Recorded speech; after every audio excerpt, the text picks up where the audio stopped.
I always believed houses made noises, old wood snapping, pipes settling, wind slipping through cracks.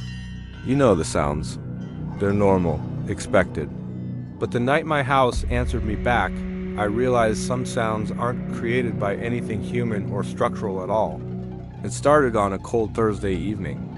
I'd just gotten home from my late shift, tossed my keys on the table, and muttered to no one in particular, "Another long night." At first, it was just the echo of my own voice bouncing faintly down the hallway, but the delay was a little too slow, as if the walls took a second to think before sending the words back to me. I froze, listening, convinced I was just imagining it. The house was old, isolated on a quiet road, and I'd only moved in a week earlier. The realtor said it had character. Turns out character was a massive understatement. I walked toward the narrow hallway, flicking on the light. It buzzed and flickered, struggling to stay awake. I whispered a simple, "Hello?" just to test my own nerves, and that's when it happened. The house whispered back. Not an echo, not a distortion. It was a whisper from somewhere deep inside the hall, clear and intentional. "Hello." It wasn't my voice. It wasn't anyone's voice I recognized. My skin crawled, and for a long moment, I stood completely still, waiting for any logical explanation to reveal itself. Maybe someone broke in. Maybe it was a prank. Maybe I was just exhausted. But the silence that followed felt too heavy, too aware, like the house itself was holding its breath, waiting to see what I would do next. I took a step back toward the living room, each footstep sounding way too loud on the wooden floor, as if the house was listening carefully to every single move I made. Trying to calm myself down, I forced a shaky laugh and said, "Great! Now I'm hearing things," and instantly, from behind the wall near the kitchen, came a soft, unsettling reply. "I hear you too." My heart slammed against my ribs. I turned in a full circle, scanning every corner, but nothing moved. No doors were open, no windows cracked, no shadows were shifting. Yet the air felt charged, like static pulling at my skin. The house wasn't echoing, I knew that now. It was responding. I backed away slowly, heading for the front door, but halfway across the room, the lights flickered again. This time, in a subtle, pulsing rhythm, almost like breathing, the house exhaled. A long, low creak rolled through the floorboards beneath me, and the temperature dropped sharply, as if someone had opened a freezer door right beside me. "Stop messing with me," I said under my breath, more to myself than anything. But the house answered again, its voice soft and smooth, almost amused. Why would I stop? The voice came from the ceiling this time, or maybe the walls, or maybe everywhere. It was impossible to tell. My legs felt weak and panic was rising fast, but something strange kept me rooted in place. A feeling that whatever lived inside these walls didn't want me to leave. Not yet. I grabbed my phone to record the sound, thinking that having proof might make the situation feel real instead of completely insane. But the moment I hit the record button, my phone screen glitched, flickered, and then went fully black. The house whispered, "No." Then, a slow series of knocks traveled through the walls, moving from room to room as if tracing the layout of the house. It was mapping it, remembering it, learning it. Each knock was closer than the last. Knock, knock, knock, until the final one happened right behind me. I spun around, but nothing was there. Just the dark hallway stretching deeper than before. Was it always that long? I couldn't tell anymore. Shadows pooled at the end like thick smoke. The house wanted me to walk in. And for a reason I still can't explain, a part of me felt drawn to it, as if the house knew something about me. "Something I'd never told anyone," I whispered. "What do you want?" The answer came immediately, from the floor beneath my feet this time, deep and calm. A conversation. Then the lights went out, the house went silent, and the darkness answered me back with a soft, shifting sound like something waking up. The darkness swallowed the room so completely that for a moment I wondered if I had gone blind. Then I heard it, a slow, shifting sound from beneath the floorboards, like something heavy dragging itself awake, stretching through the very skeleton of the house. I fumbled for my phone, but a deep instinct told me it wouldn't turn on, not while the house was watching me. The air grew heavier, thicker, almost humid with a tense anticipation. My own breathing sounded impossibly loud, bouncing strangely off the walls as if the house was listening to every inhale, every trembling exhale. I whispered, "I'm leaving," hoping the words would steady me, give me some courage. But the house responded instantly. Its voice drifted across the ceiling, a chilling, unhurried murmur that said, "No, you're not." A cold ripple ran through the floor beneath my feet, a vibration that wasn't painful but felt utterly deliberate, reminding me that the house knew exactly where I stood. A light flickered to life far down the hallway, a hallway that already felt impossibly long, revealing the faint glow from the last door on the right. I hadn't opened that door since moving in. I always thought it was just a closet. But now it was slightly ajar, and a thin sliver of pale yellow light spilled across the floorboards like a silent, unnerving invitation. The whisper came again, soft and enticing. "Come see." My pulse hammered in my ears as I took a step back, but the house groaned behind me, the floor expanding and tightening like a pair of lungs pulling in a deep breath. Standing still felt just as dangerous as moving forward. Finally, forcing my body into motion, I stepped carefully into the hallway. Each creak of the floorboards beneath my shoes echoed all the way to that glowing door. The house seemed to enjoy the tension, its walls vibrating with low, almost playful clicks like fingernails tapping from the inside. The closer I got, the more the air crackled with a malevolent energy, a sense of being watched, not just by a presence, but by the structure itself. The wallpaper seemed to ripple in the periphery of my vision, the patterns subtly shifting into leering faces. When I finally reached the glowing door, I pushed it open slowly, my hand trembling. I was expecting a dusty broom closet or an empty storage room. Instead, I found something far stranger. The room was small and completely bare, except for one thing, a single wooden chair facing the wall. On the wall directly in front of the chair, carved deep into the plaster as if by fingernails, were dozens of crooked, desperate letters. They formed a single, terrifying sentence: "You finally came." The moment I finished reading it, the door slammed shut behind me with a deafening bang. I spun around, grabbing the handle, twisting it, pulling with all my might. It was useless. Locked solid. The house whispered, the sound seeming to come from the walls themselves, from the very air around me. "Sit." My hand shook as I backed away from the door, toward the chair. The carvings on the wall seemed fresh. Dust still clung to the edges of the letters. Something or someone had carved them while waiting for me. With my heart pounding so hard, my chest ached, I forced myself to sit down in the chair. The moment I did, its legs clicked into place on the floor with a sound that wasn't wood against wood. It was more like bone settling into a joint. The light in the room dimmed to a cold, pulsing glow. Then, the wall in front of me began to shift. It pushed outward, stretching like skin being pressed from the other side, until a faint, blurry face started to form in the plaster, its mouth opening and closing without a sound. I couldn't breathe. I was paralyzed, watching this wall face strain against its surface, pushing harder and harder as if trying to break through into the room with me. Then the whisper came again, but this time it wasn't from the wall. It was right here in the room. We'd been waiting for another voice. My own throat tightened, and I could barely choke out the word. "Another?" The whisper answered, its tone almost tender, which was somehow even more horrifying. "The one who lived here before you stopped speaking. You will replace them." A wave of pure panic washed over me. I scrambled out of the chair, slamming my shoulder into the door. It didn't budge. The wall face pressed harder now, fine crack lines spreading around it like dark, growing veins. "You belong here," the house whispered, its voice deeper now, firmer, like a command. The light flickered violently, casting long, dancing shadows that twisted into grotesque shapes. Behind me, I heard footsteps, slow, uneven footsteps crossing the room, even though I knew I was alone. I turned slowly, terrified of what I would see. But the room was empty.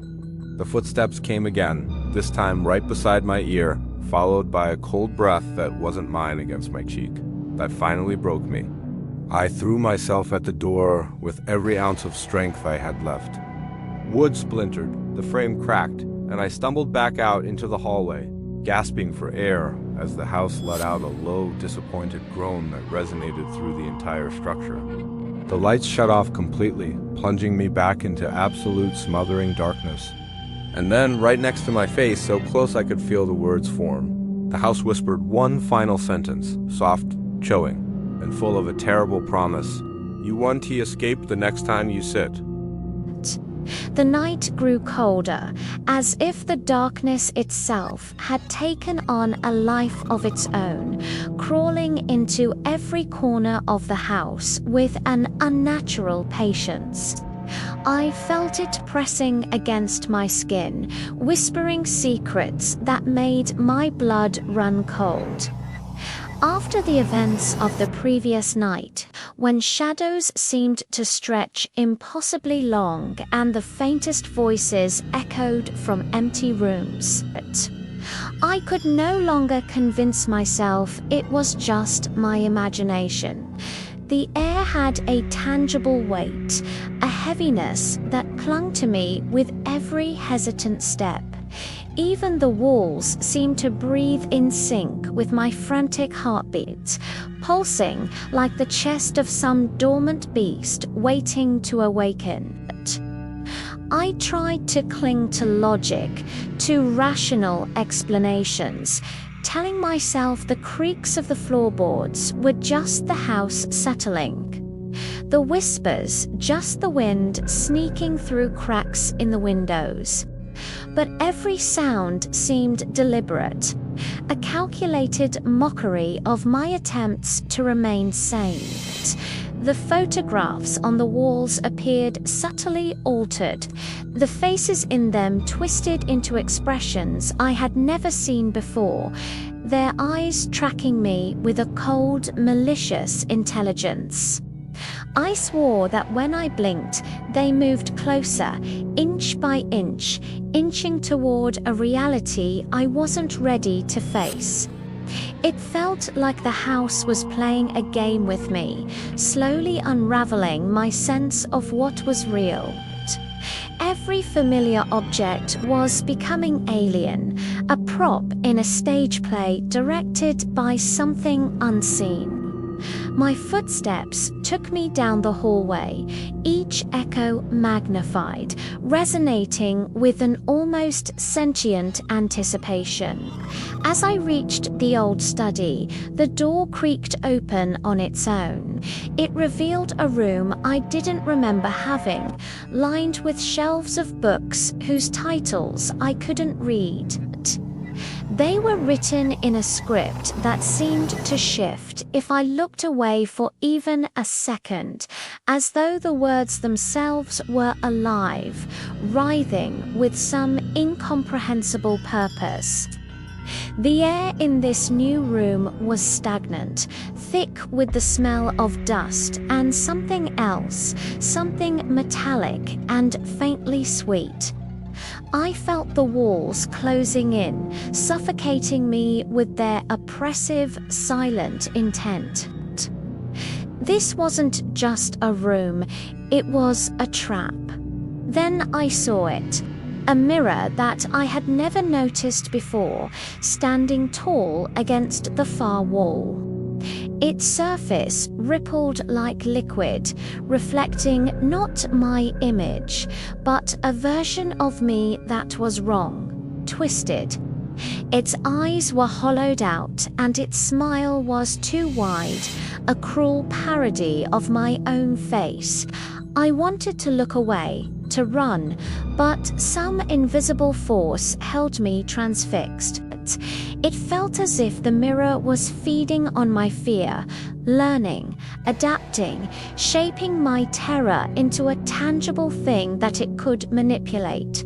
My reflection, this other me, didn't just stand there.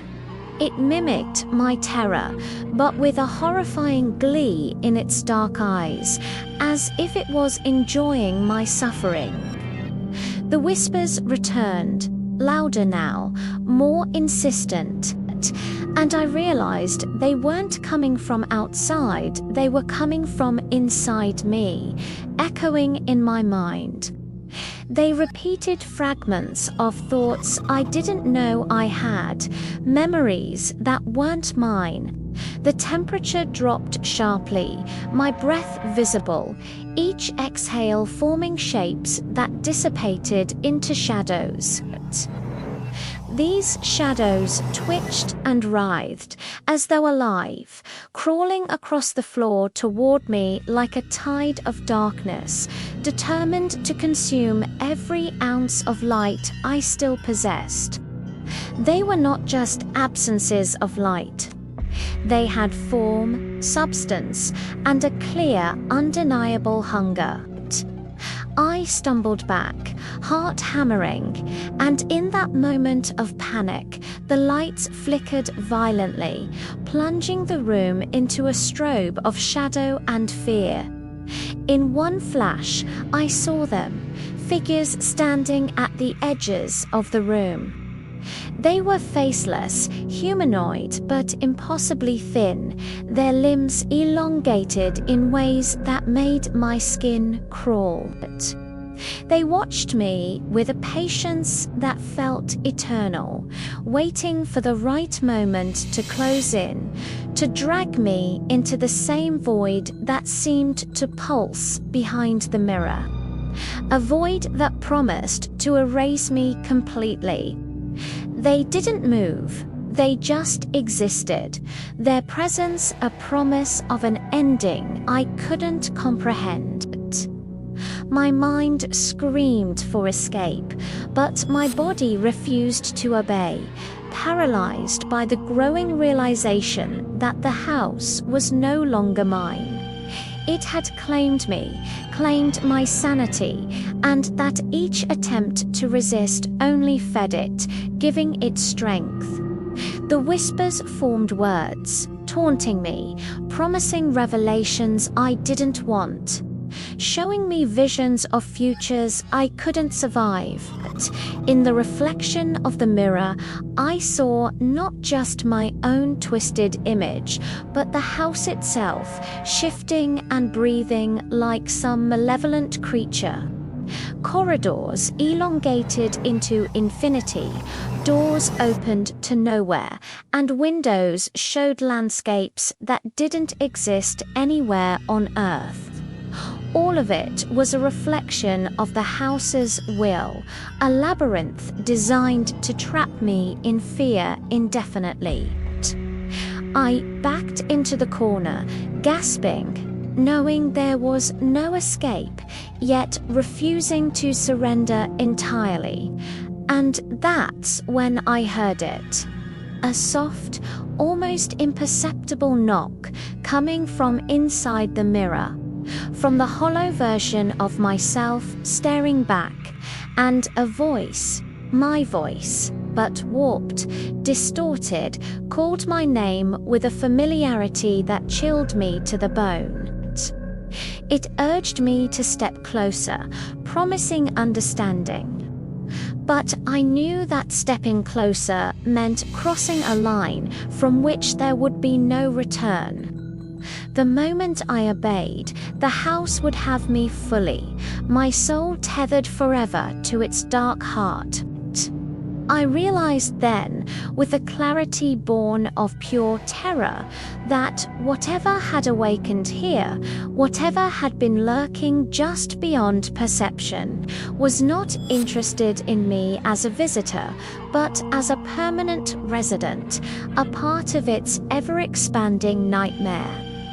The whispers closed in, the shadows thickened, and the mirror's surface shimmered like oil on water, beckoning, taunting. I understood with a final, horrifying certainty that this night, this house, and this mirror would never let me go. I was no longer a person. I was becoming a story, a ghost to haunt these halls long after my heart stopped beating. The house was hungry, and it was finally time to eat. Thank you so much for listening.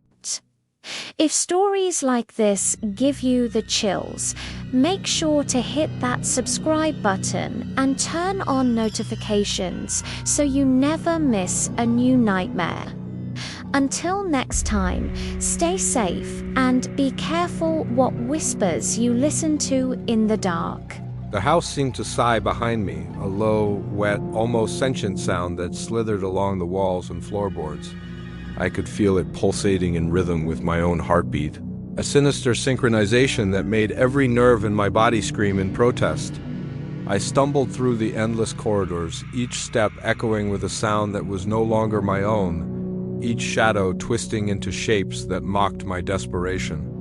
I realized with growing horror that I could no longer trust my senses, that the very fabric of reality here was unraveling. The house was reshaping itself around my fear, molding rooms and hallways to keep me inside, to ensure that escape remained a cruel illusion. Every door I opened led to another corridor identical to the last, and windows revealed landscapes impossible to comprehend, skies painted in impossible colors, trees twisted like screaming statues. The air was thick with a stench that burned my lungs but drew me forward like a moth to some infernal flame. I turned a corner and saw the mirror again, larger now, towering like a portal into something alive. Its surface rippled and breathed as if it had absorbed the room itself. And in it, I saw not just the twisted version of myself, but dozens, hundreds of them, all reaching out, faces stretching, eyes black pits of hunger, mouths opening impossibly wide, whispering my name in a chorus that seemed to vibrate directly inside my skull. I wanted to cover my ears, to run, to scream, but my body was frozen in place, a puppet with strings I couldn't see, pulled inexorably toward the mirror. I was drawn by a force that was neither physical nor entirely mental, but something in between, a predatory consciousness that had waited patiently for this moment, feeding on every ounce of my fear, growing stronger with each second I resisted. Behind me, the walls groaned and shifted. I realized that the house had begun to merge with the mirror corridors, bending impossibly. Ceilings stretching and curving like the inside of a stomach, floors rising and falling, rooms folding in on themselves, until there was no distinction between inside and outside, between past and present, between myself and the shadows that now seemed to crawl directly from the walls. Their fingers brushed my skin with icy intent, their whispers now forming words I could understand. You belong here, forever. You are ours. The sensation of falling, spinning, and being pulled in every direction at once overtook me. For a moment I felt weightless, as if the house itself had swallowed me into some alternate dimension where light and time had no meaning. Yet, even in this chaos, my mind clung to the faintest thread of awareness, a desperate spark of hope that screamed against the overwhelming darkness. I realized that the only way to survive, the only way to avoid being consumed entirely, was to face the mirror, to confront the hollow version of myself that waited with patience that spanned centuries. I forced my trembling legs forward, each step in agony as shadows twisted around my ankles, hands of darkness grasping at my clothing, my hair, my very soul. When I reached the mirror, I stared into its undulating surface, into those countless reflections that mimicked every fear I had ever held. I felt a voice, my own voice, emerge from the void, calm yet horrifyingly precise. Step closer. Become one. There is no other choice. I hesitated. Every instinct screamed to turn and flee, but the corridor behind me had vanished, replaced by an infinite black nothingness. I knew then that hesitation was a luxury I could not afford. With a shudder that ran through every fiber of my being, I stepped forward. My reflection stepped forward in perfect, mocking unison. The whispers erupted into a deafening cacophony, a storm of voices that tore at my mind, memories, and sanity, promising ecstasy and oblivion simultaneously. The mirror rippled, reaching out like liquid darkness, tendrils curling around me, tugging me toward a fate I could neither fight nor comprehend. Then, in an instant that stretched like eternity, the surface of the mirror collapsed inward, swallowing my reflection, my surroundings, and finally me. I was plunged into darkness so complete it seemed alive, writhing with unseen shapes and voices. until the very notion of self began to dissolve, until fear itself became a tangible thing pressing down from all directions. I felt myself fragment, 1,000 versions of me lost in an endless void of whispers and shadows. And even as I screamed silently into the nothing, I knew with horrifying clarity that the house had won. I had become part of it, tethered forever to its malevolent heart. My mind a playground for the darkness, my soul a permanent resident in a nightmare that would never end. And somewhere, deep in that infinite black, I realized the truth. No one leaves this house, for it does not allow it. Anyone who enters is not a visitor, but prey, a piece of its darkness to be shaped and consumed, until the very walls themselves pulse with the echoes of the lost, whispering eternally, "Welcome home. You are ours forever."